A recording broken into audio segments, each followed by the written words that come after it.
Welcome to Taking It Offline with Majegs, a video series in which I recommend video games for the folks out there with busy schedules who just don't have the time in their day to sort the wheat from the chaff, but like to use video games to unwind at the end of the day. Today, I'm recommending Darkest Dungeon for anyone who enjoys hardcore, turn-based role-playing games and scary environments. In Darkest Dungeon, you discover the good news that you've inherited your ancestral manor.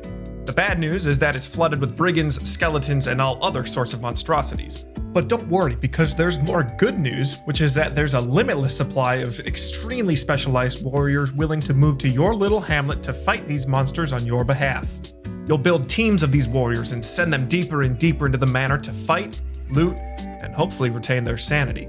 The whole time, you'll be treated to an impressively developed aesthetic. Keeping your heroes sane and living is the crux of Darkest Dungeon. As they progress deeper into the manor, they'll encounter increasingly stressful situations. Sure, you'll have plenty of beefy dudes who can be stabbed, shot, splashed, and even tendrilled to their heart's content before returning to town to rest up.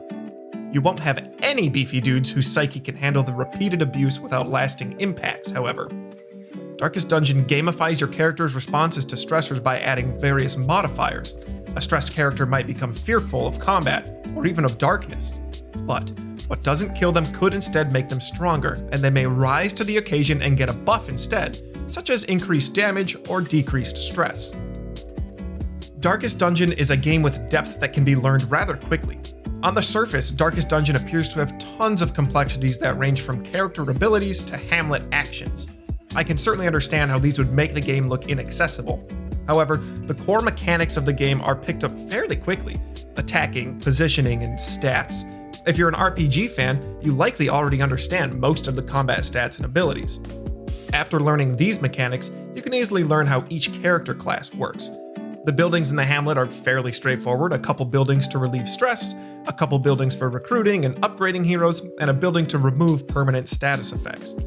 These locations explain their functions when they're visited, so memorization isn't required.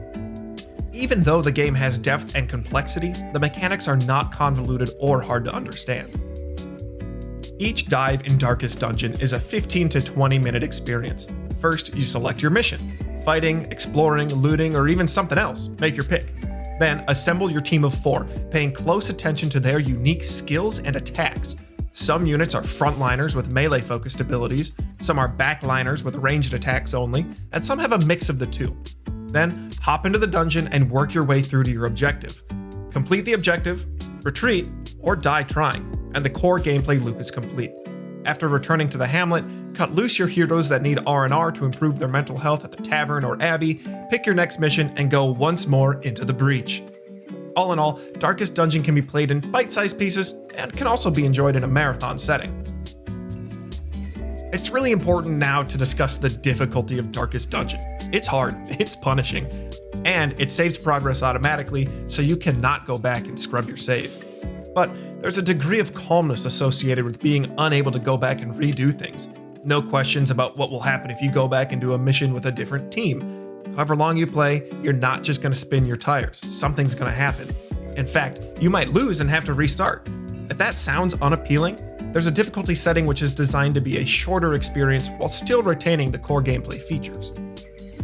Now, I don't generally go towards punishing RPG grind-style games unless there's something that really pushes it over the top. In Darkest Dungeon, the visual and oral design pushed it way over the top.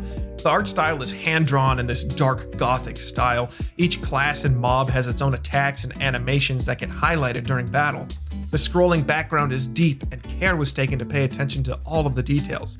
The faces of the characters take us into this dark, terrifying world as they battle against an onslaught of evil.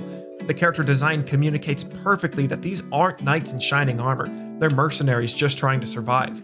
The environmental sounds transport you into whatever crypt, corridor, or swamp you find yourself fighting in, and the whole time you're slogging your way through these dungeons, an omnipotent voice speaks to your successes and failures. As you slice down enemies, he encourages you to press the attack and carry on.